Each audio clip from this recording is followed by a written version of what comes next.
The Canadian public deserves to have the Canadian government investigate the Epstein files, specifically Canadian banking institutions that are mentioned in the Epstein files. TD Bank Canada sent an email saying, "Nuh-uh, Jeffrey Epstein didn't have any accounts with us. He wasn't a signatory. Everything is super great." But TD Bank North America had multiple bank accounts that were owned and signed off on by Jeffrey Epstein. These bank accounts allowed millions of dollars to move internationally, including through Canada. He had a complicated system set up where he had LLCs and incorporations and things that were changing names and nonprofits that were all interconnected, and a shit ton of those accounts were held at TD Bank. There's been a very deliberate attempt to make us believe that these international corporations are not all interconnected. TD Bank Canada has worked triple time to distance itself from its behavior in the United States because its behavior in the United States is fucking deplorable. Jeffrey Epstein was using a nonprofit vessel called Enhanced Education to successfully move funds to initiatives all over the place. Enhanced Education even paid for an AI seminar back in 2001. The sheer volume of money that's moving and how it's moving should raise a million alarms.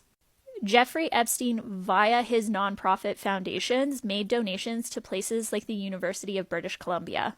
And UBC had no idea it was Jeffrey Epstein because they purposely put the name Enhanced Education between the legal foundation name so no one knew it was him.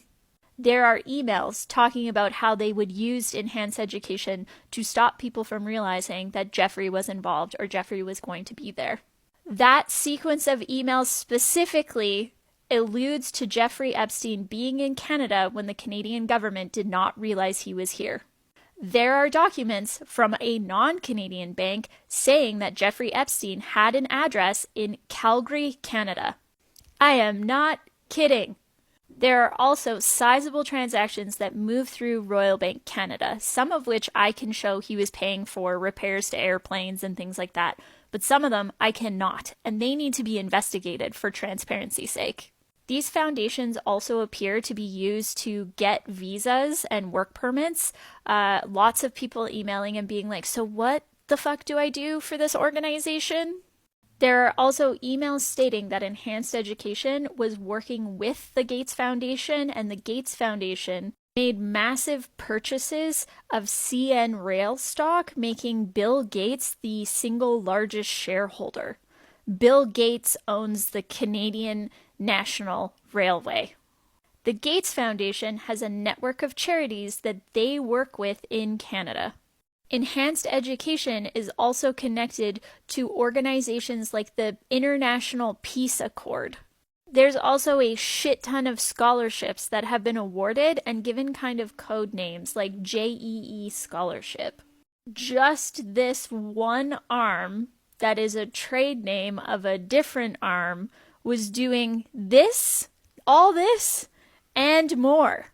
Here's a letter from the International Peace Institute thanking Enhanced Education Foundation and calling it an extraordinary asset to their initiative.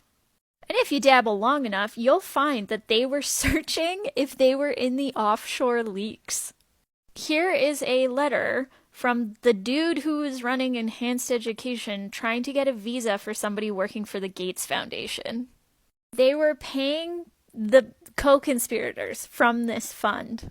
And it appears like even the sketchy-ass ranch we don't know enough about had a TD account, and they were moving money from one TD account to a different TD account. Anyways, here's Jeffrey Epstein signing up for a TD investment account, and then it appears like he onboarded a bunch of business accounts. Here's an example of him paying bills through a TD account. And here's a list of all of the TD bank accounts that were connected to Jeffrey Epstein and his co-conspirators. That's a lot of fucking accounts. And that's just the start. It turns out that Enhanced Education was not the only name that they would use for these donations. They would often use the name Uncle Jay. And Uncle Jay is thanked in countless conferences, scientific papers, novels, cookbooks, you name it. Uncle Jay.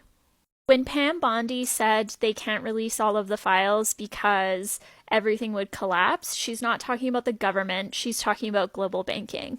Canada is one of the only nations that's not taking this seriously, and they are definitely involved. And just as a reminder, Canada is recognized internationally for a place that you can really effectively offshore money because of deregulation that happened under Stephen Harper. I was able to find this by just manually going through the Epstein files. And it's very fucking clear that this is not as simple as just one guy. We haven't even begun to crack his scholarship, and there's whole other nonprofits.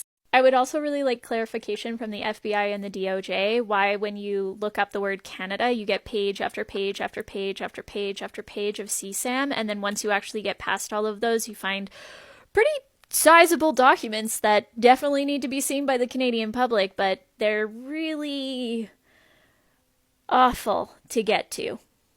I'm gonna go cry and bleach my eyeballs now. Please send this to Mark Carney. Just gonna leave this here for absolutely no reason.